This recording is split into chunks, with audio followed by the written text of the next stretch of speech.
Millet Marvels, changing the way world eats by Tenali Double Horse.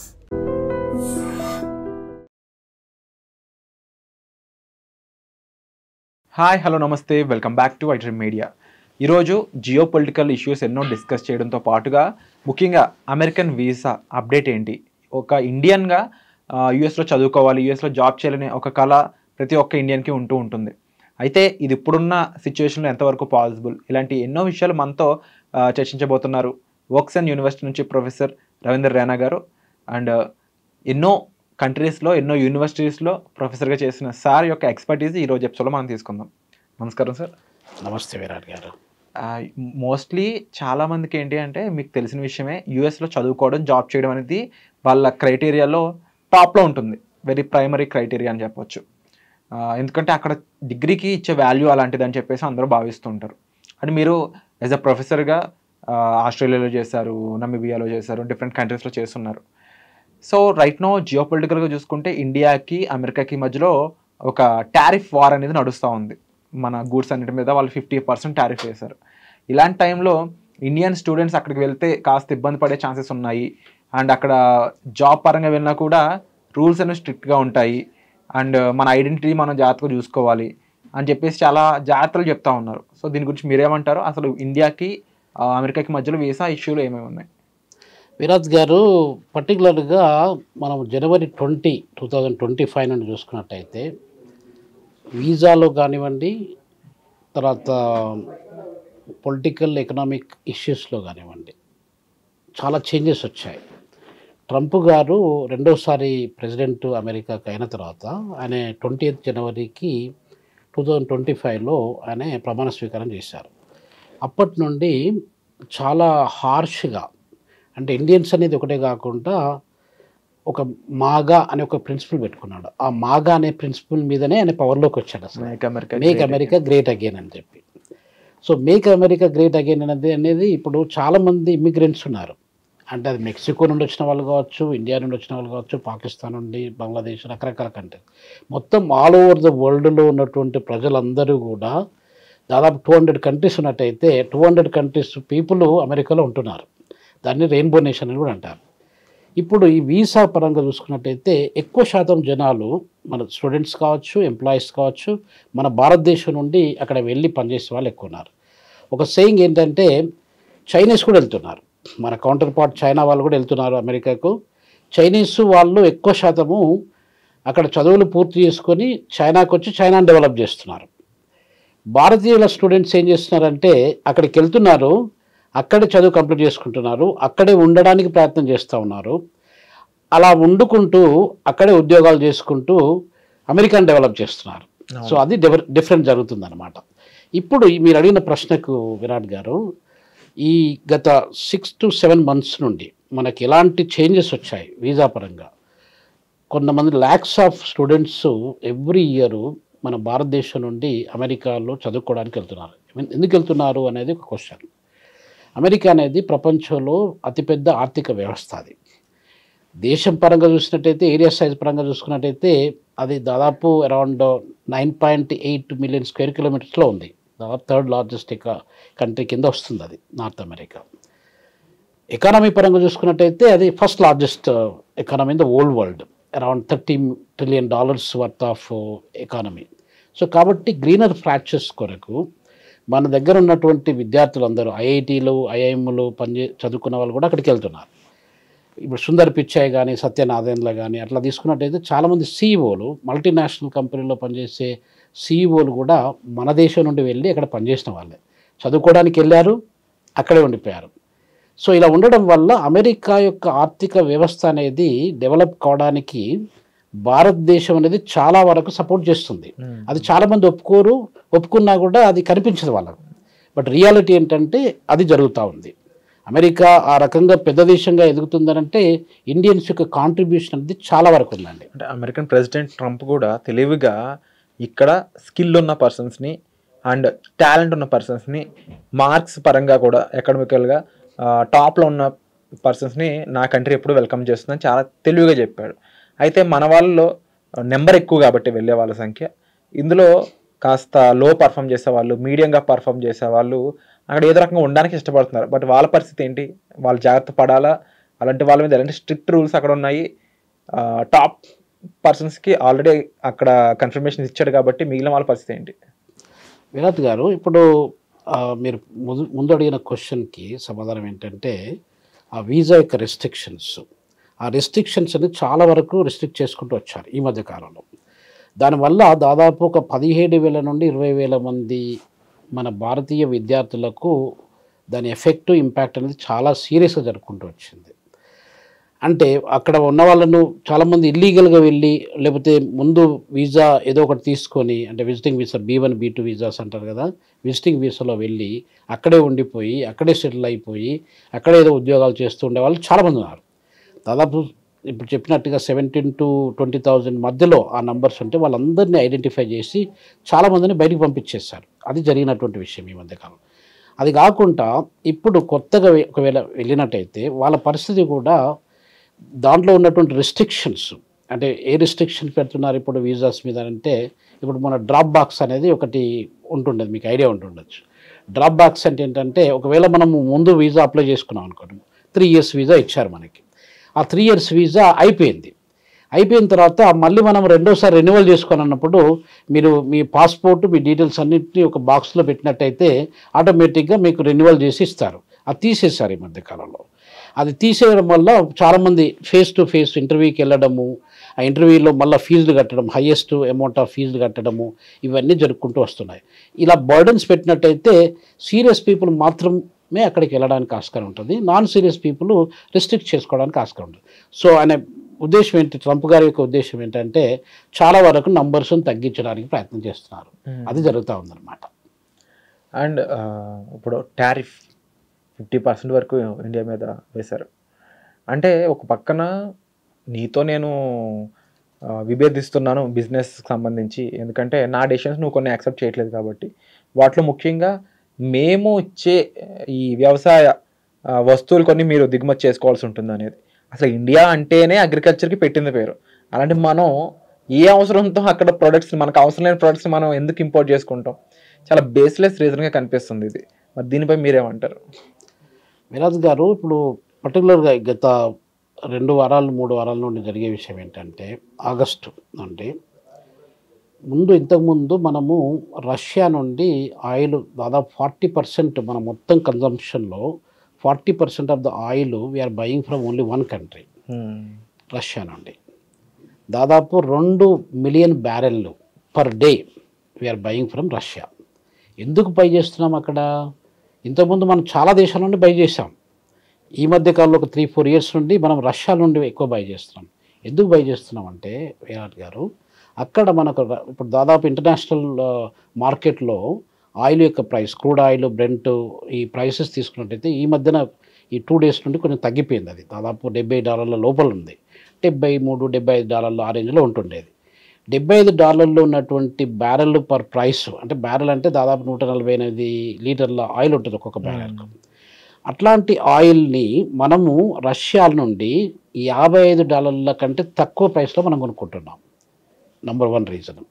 Number 2 reason ఏంటంటే, మనము వాళ్లకు డాలర్లలో pay చేయట్లేదు. ఎందుకంటే రష్యన్స్కి డాలర్లలో వాళ్ళకు తీసుకోవట్లేదు, వాళ్ళకి ఇష్టం కూడా లేదు. డాలర్ అంటే డీడాలరైజేషన్కి వాళ్ళు కూడా చాలా రోజుల నుండి ఎక్సర్సైజ్ చేస్తున్నారు. నేను రష్యాలో రూడెన్ యూనివర్సిటీ అని, RUDN యూనివర్సిటీ అని, అక్కడ నేను విజిటింగ్ ప్రొఫెసర్ని. 6-7 months back I was there in Russia, మాస్కోలో. ఆల్మోస్ట్ ఎవ్రీ 6 months 7 months ఒకసారి నేను వెళ్ళేస్తుంటాను. సో రష్యాలో నా స్టూడెంట్స్ కూడా అడుగుతుండే అనమాట, సార్ మా దగ్గర ఒక $20 billion worth of Indian rupees మా దగ్గర ఉన్నాయి, ఎంతకాలం మీ రూపీస్ని మా దగ్గర పెట్టుకోవాలని చెప్పి క్వశ్చన్ అడుగుతుండేది నాన్న. సో పాయింట్ ఏంటంటే విరాట్ గారు, ఇప్పుడు రష్యాకు మనకు ఆ ట్రేడ్ రిలేషన్ అనేది చాలా అమికేబుల్గా ఇప్పుడే కాదు, నెహ్రూజీ కాలం నుండి చూసుకున్నట్టయితే నిన్ననే మనం ఇండిపెండెన్స్ డే చేసుకున్నాం. 79th independence day 15th August చేసుకున్నాం. అప్పటి నుండి ఇప్పటి వరకు దాదాపు 50s నుండి ఇప్పటి వరకు కూడా దాదాపు 79-80 సంవత్సరాల నుండి మన రిలేషన్షిప్ విత్ రష్యా అనేది చాలా స్ట్రాంగ్గా ఉంది. అమెరికా కంటే ఎక్కువ స్థాయిలో మన రిలేషన్షిప్ రష్యాతో స్ట్రాంగ్గా ఉంది. అది డిఫెన్స్ టెక్నాలజీలో కావచ్చు, మన ఇన్నోవేషన్లో కావచ్చు, సైన్స్ టెక్నాలజీ కావచ్చు, స్పేస్ టెక్నాలజీ కావచ్చు, ఏ పరంగా తీసుకున్నా కూడా మనకు అది రిలేషన్ ఉంది. సో కాబట్టి మనము 2 రీజన్స్ వల్ల, ఒకటి ఏంటంటే మనం డాలర్స్ పే చేయలేదు. డాలర్లు పే చేసినట్టయితే మన దగ్గర ఉన్న డాలర్స్ తొందరగా అయిపోతాయి, మన ఫారిన్ కరెన్సీ రిజర్వ్స్ అనేది తొందరగా అయిపోతాయి. తొందరగా అయిపోయినప్పుడు మనం వేరే వాళ్ళ మీద డిపెండ్ కావడానికి ఆస్కారం ఉంటుంది. IMF లోన్స్ మీదనో, వరల్డ్ బ్యాంక్ లోన్స్ మీదనో, ఇంకే రకమైన లోన్స్ మీదనో ఉంటాయి. ఆ పరిస్థితుల్లో మనం చాలా కండిషన్స్ని మనం ఒప్పుకోవాల్సి వస్తుంది. మన రూపీస్ మనం పే చేసినట్టయితే, ఒకవేళ మన రష్యన్స్ మనకి ఏదైనా ఎక్స్పోర్ట్ చేసినప్పుడు మన రూపీస్ను వాళ్ళు పే చేసినట్టయితే అక్కడికి సెటిల్ అయిపోతుంది అకౌంట్. సో ఆ రీజన్స్ వల్ల, ఈ 2 రీజన్స్ వల్ల, అంటే ఒకటి ఏంటంటే $55 కంటే తక్కువ స్థాయిలో మనకు డబ్బులు అది ఒక బ్యారెల్కి అమ్ముతున్నారు, అది రెండోది ఏంటంటే రూపీస్కు, మన ఇండియన్ రూపీస్లో మనం పే చేస్తున్నాం. సో ఇది మనకు ఇండియాకు చాలా లాభదాయకం, రష్యా కంటే ఎక్కువగా ఇండియాకు లాభదాయకం. ఇంకొకటి రష్యాకి ఎలాంటి లాభదాయకం అంటే విరాట్ గారు, రష్యాలో 40% అంత పెద్ద మొత్తంలో మేజర్ అమౌంట్ ఆఫ్ ఆయిల్ను పర్చేజ్ చేసే కస్టమర్ కానీ కంట్రీ కానీ ఎవరు లేరు ఇండియా తప్ప. ఎందుకంటే మనం అంతా largest populated country in the world, 1.45 billion people మన దేశంలో ఉన్నారు. మన దగ్గర ప్రొడ్యూస్ చేసే ఆయిల్ రిసోర్సెస్ 20% కంటే తక్కువ ఉన్నాయి. మనకు 100 లీటర్ల పెట్రోల్ అవసరమైతే మనము దాదాపు 80 లీటర్ల పెట్రోల్ను బయట నుండి కొనుక్కోవాల్సి వస్తుంది. 20 లీటర్ల కంటే తక్కువ స్థాయిలోనే మనం ప్రొడ్యూస్ చేసుకోగలుగుతున్నాం. అస్సాం, దిగ్బాయ్ అట్లాంటి కొన్ని ఆయిల్ వెల్స్ ఉన్నాయి మన దగ్గర, అంతే. సో ఇప్పుడు మనం forever we are dependent on oil resources. అలాంటప్పుడు రష్యాకు విన్ సిచ్యువేషను, ఇండియాకు ఆల్సో విన్ సిచ్యువేషన్. దాన్నే కంపిటేటివ్ అడ్వాంటేజ్ అంటారు మనం ఇంటర్నేషనల్ ఎకనామిక్స్ అండ్ ఫైనాన్స్లో. సో ఆ రకంగా మనము ట్రేడ్ను మనం కంటిన్యూ చేస్తున్నాం. దాంతో దాదాపు ఒక $20 బిలియన్ పైన మనం సేవ్ చేయాల్సి వచ్చింది, అంటే ఆ ట్రేడ్ చేయడం వల్ల రష్యాతోని. అది అమెరికాకు నచ్చట్లేదు.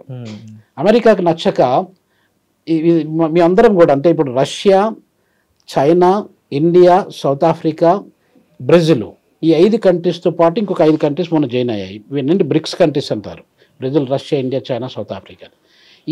ఇవన్నీ ఒక బ్లాక్, ఎకనామిక్ బ్లాక్. వాళ్ళు స్ట్రాంగ్ అయిపోతున్నారు అనమాట. ఆ స్ట్రాంగ్ అయినప్పుడు అమెరికాకు కొంచెం షేక్ అయిపోతుంది.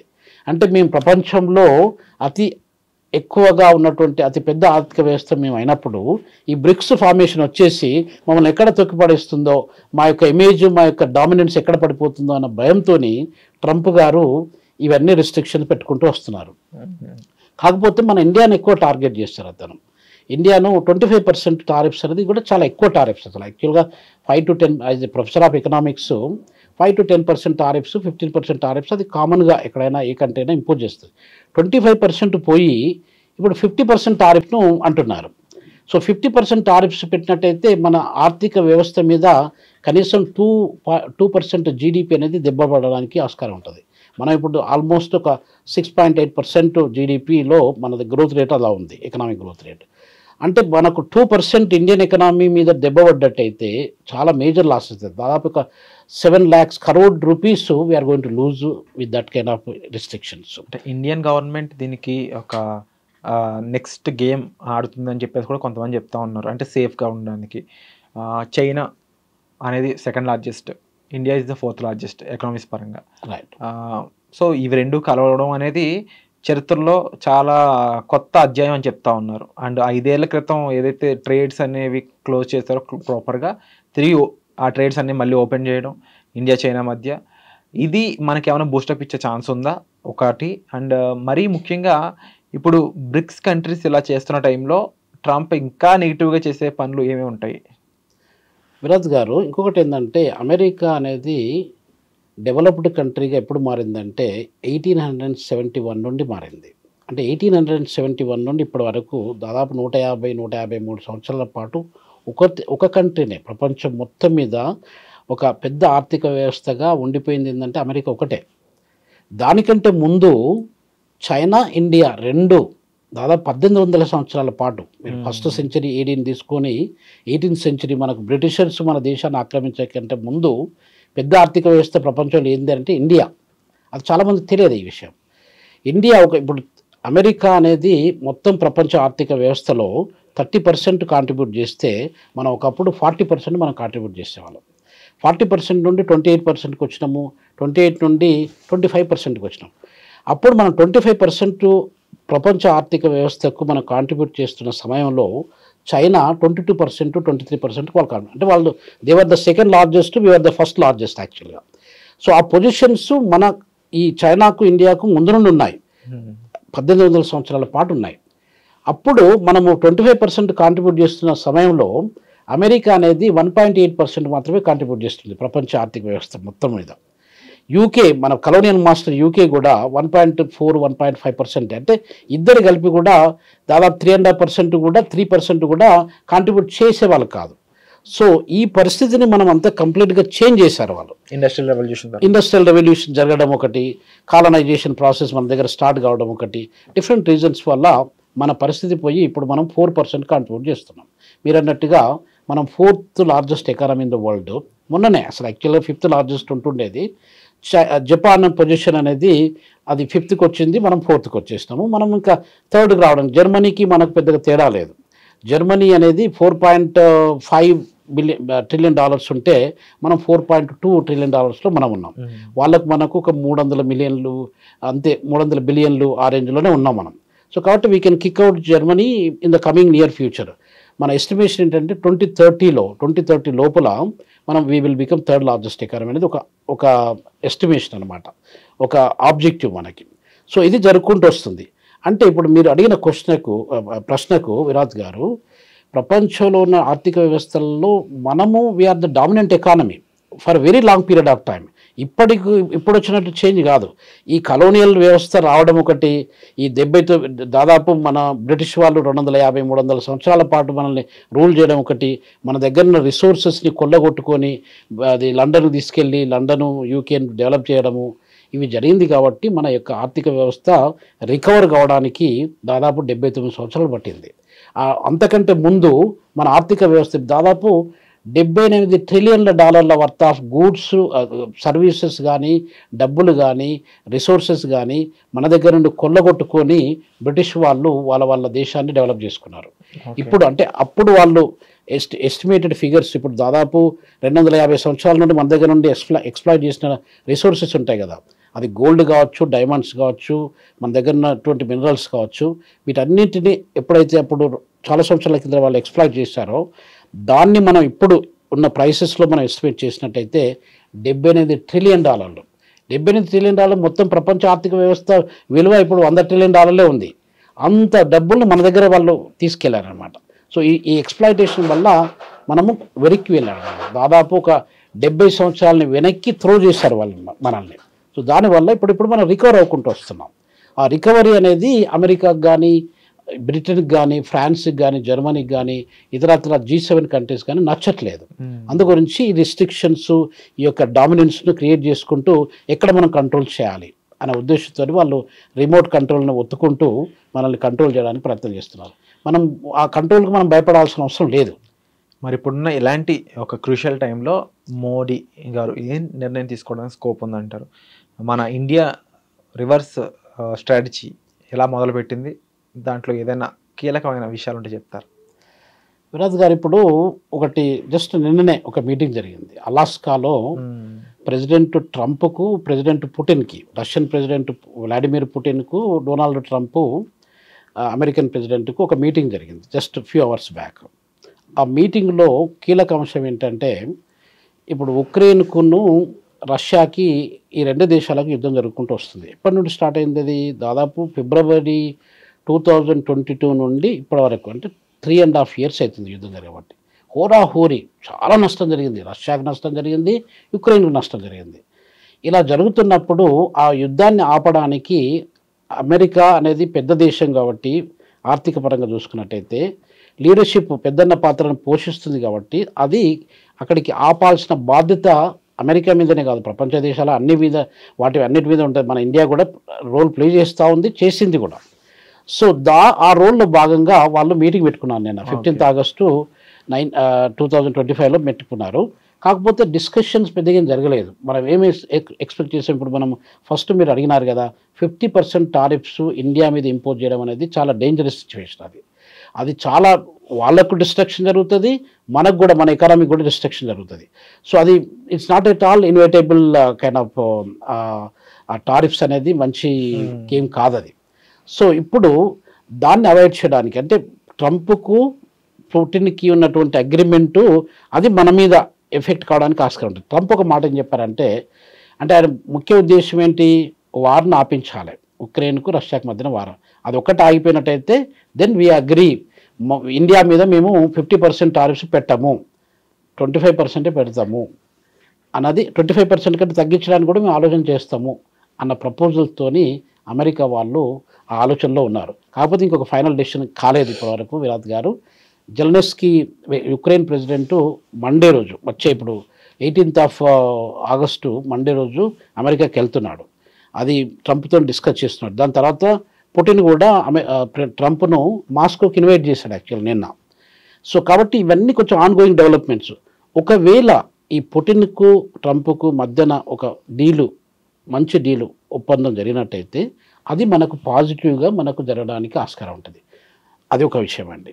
రెండో విషయం ఏంటంటే విరాట్ గారు, ఇప్పుడు మనం అమెరికాకు మనం భయపడాల్సిన అవసరం లేదు. మనం we are the 4th largest economy, we are the largest democratic country in the world, we are the largest populated country in the world. ఇంత మనకు పవర్ ఉన్నప్పుడు మనము అమెరికా పాపులేషన్ ఎంత అండి, 340 మిలియన్లు, అంటే 34 కోట్ల జనాభా మాత్రమే అమెరికా మొత్తం కలుపుకుంటే. మన దగ్గర 145 కోట్ల జనాభా. సో అట్లాంటప్పుడు మనం దేనికి వాళ్ళకి భయపడాలి చెప్పు? ఏదో రెస్పెక్ట్ ఇచ్చినాము, వాళ్ళతో మనకు అవసరం ఉంటుంది, మనతో వాళ్ళకు అవసరం ఉంటుంది. వాళ్ళ పెద్ద ఎకానమీ కాబట్టి మనం కలిసి పనిచేసినట్టయితే ఇద్దరికీ లాభదాయకంగా ఉంటుంది అనేది రెస్పెక్ట్తో మనం ముందుకు వెళ్తున్నాం. వాళ్ళు ప్రతి ఒక్క దానికి మనల్ని రిస్ట్రిక్ట్ చేసుకుంటూ వచ్చినట్టయితే మనం భయపడాల్సిన అవసరం లేదు. అంటే దీని వెనకాల మొత్తం కారణం ఇండియా ఎదుగుదల వరవలేకపోతున్నాయి మిగిలిన కంట్రీస్ అంతేనా? అబ్సల్యూట్లీ. ఇప్పుడు డెవలపింగ్ కంట్రీస్, డెవలప్డ్ కంట్రీస్ అని 2 కేటగిరీసే ఉన్నాయండి. అవును. అంటే రిచ్ పువర్, ఇంకా మధ్యలో ఇంకేమి లేదు అసలు యాక్చువల్గా. సో ఇలాంటి సందర్భంలో పూరోడు రిచ్ అవుతున్న కొద్దీ రిచోడు ఆ యొక్క ఎదుగుదలను ఓరవట్లేదన్నమాట. కంప్లీట్ జెలస్ అనమాట. సో కాబట్టి ముందు ఇండియా డామినెంట్ పవర్గా ఎదిగిపోతుంది, ప్రపంచాన్ని శాసిస్తుంది, ప్రపంచంలో పెద్దన్న పాత్రను ఇండియానే పోషిస్తుంది. అది ఇంతకుముందు కూడా పోషించింది, అదే పోషణ ఇప్పుడు కూడా ముందు రాబోతుంది. కాబట్టి నా రోల్ ఏంటి, నేను ఎక్కడ ఉంటాను, అసలు నా పరిస్థితి ఏంటి అనే ఉద్దేశంతో ఇవన్నీ స్ట్రాటజిక్గా ఇప్పుడు వాళ్ళన్నీ రిస్ట్రిక్ట్ చేసుకుంటూ అన్ని rules, regulations, tariffs, trade wars వీటితోని they are trying to play the game అండి. Wonderful information sir. నిజంగా అంటే అమెరికా ఏ విధంగా ఆలోచిస్తుంది, దానికి ఇండియా రివర్స్ సైకాలజీ ఏంటి, అండ్ ఇప్పుడు తీసుకున్న డెసిషన్స్ వాటి యొక్క కారణం ఏంటి, ఇవన్నీ కూడా మాకు చాలా క్లుప్తంగా వివరించినందుకు thank you so much. My pleasure అండి.